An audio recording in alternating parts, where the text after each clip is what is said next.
welcome back to the Gamerpreneur podcast. I'm your host, Dr. Bradford Carlton. Today, we are talking about the next great idea. Maybe you have it. Maybe you're about to come up with it. Maybe I have it. What is the next great idea that is going to create that fortune for you? Now, I've had a lot of different people come to me, and I've sent a number of other people to funders and whatever, who all think they have the next great idea.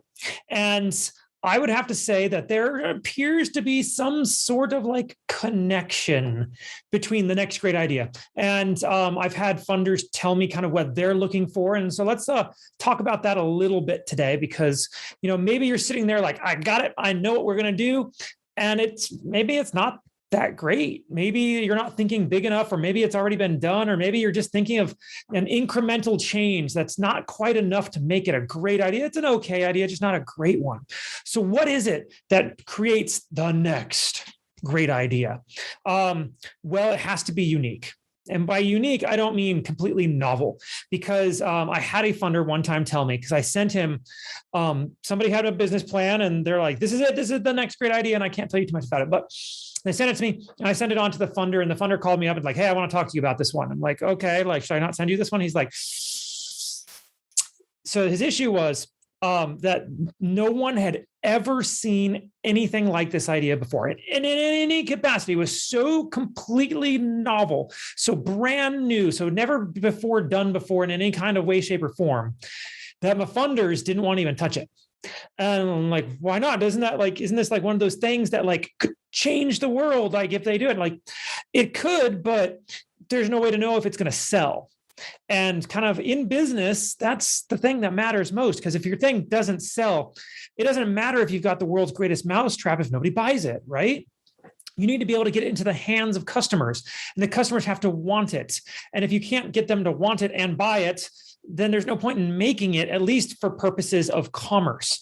You might be able to do it as a hobby, be able to like open source it, that sort of thing. But if you're in it for the money, if you're in it for business, as a gamerpreneur, then it needs to be able to sell. And something brand new, never before seen, like not even relatable to something else out there, isn't a great idea, because there's no way to know if it's going to work. At least, I don't want to say it's not a great idea. It's not a great idea in terms of getting an investor on board, because you have to find someone who like can see the vision and is willing to risk lots of money on it, just nothing happening. Generally, investors, they don't like losing money, right? They expect to lose money here and there, but they don't want to going into a project. It's not like they're like, oh, this is my one that I'm supposed to lose all my money on. It's like, no, they look at your plan, they look at your idea, they look at the concept, they learn about you and your team, and they go, okay, I think this will make money if you do it the right way. And if it turns out it doesn't make money, they're generally okay with that, because their losses should be offset by their gains. If you come to them with something so completely new that they can't even like conceptualize what this is also like, then they're going to go, I don't know, because there's no way to know if it's going to make money. If I went to an IGDA, so International Game Developers Association meeting. God, it was 2 years ago, before the Rona. And the speaker was talking about getting funding for your game, getting a publisher specifically. And he said, when you're doing the pitch for the games, right, and you're in front of these publishers, you need to relate it to something else. So is the game you're making like Halo, but different, right? And he related it to the movie industry. He's like, when you're pitching a movie to producers and executive producers, the people who fund the movies, you have to relate it to another movie. It's like Titanic, but in space, right? Like it's something else. And it allows the producer to go, oh, okay, that did well before. And if we do it a little bit different, like we can make up for the faults of this one and make more money this way. Like it's fantastic. We can touch this different demographic or something.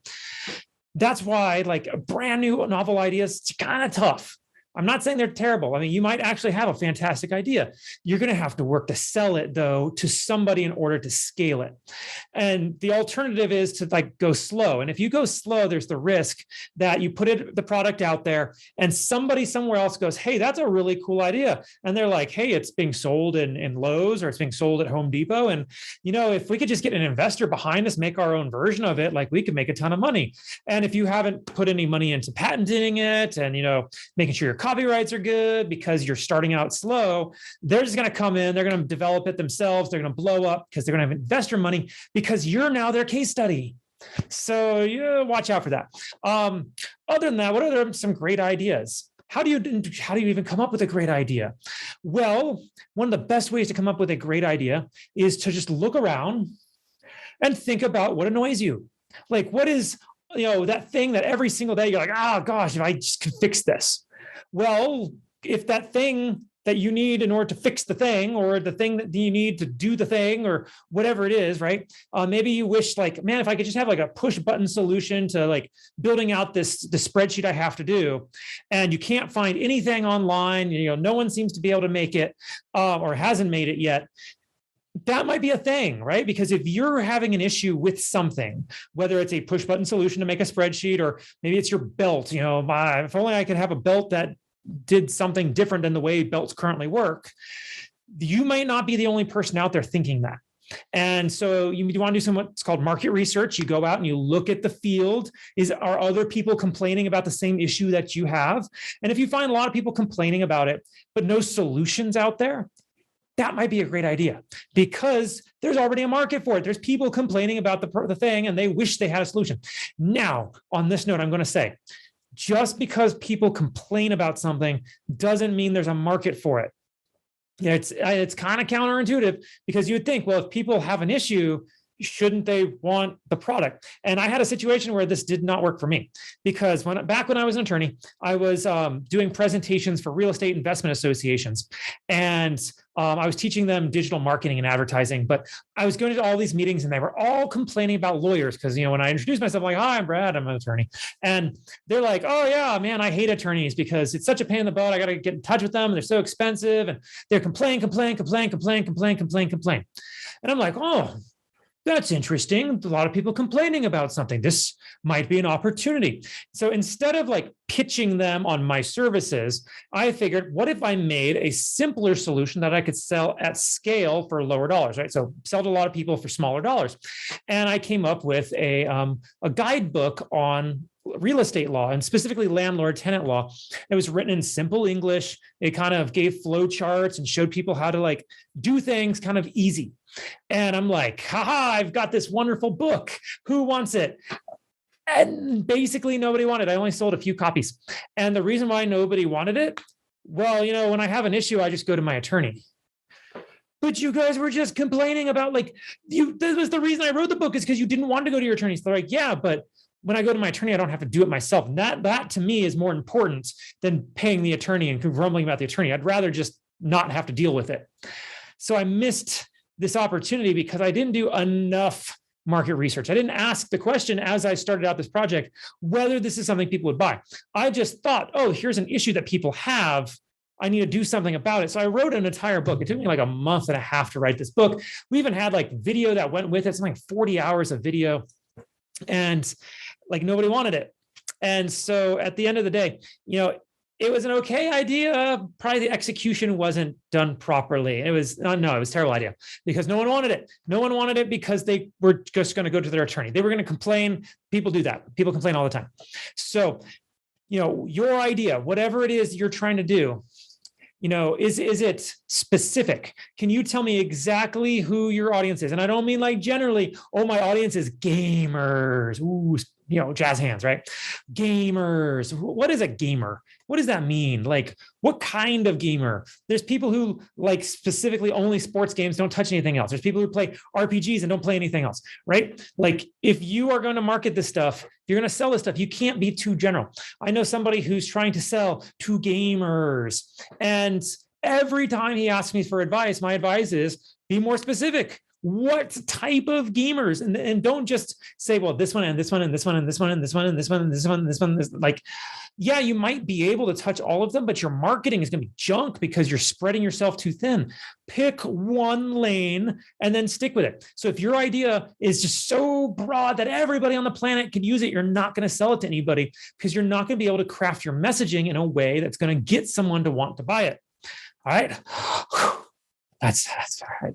Wonderful. So I think that's what I got for you today. I gave you some great ideas. I'm going to remind you all, organization is the enemy of sloth.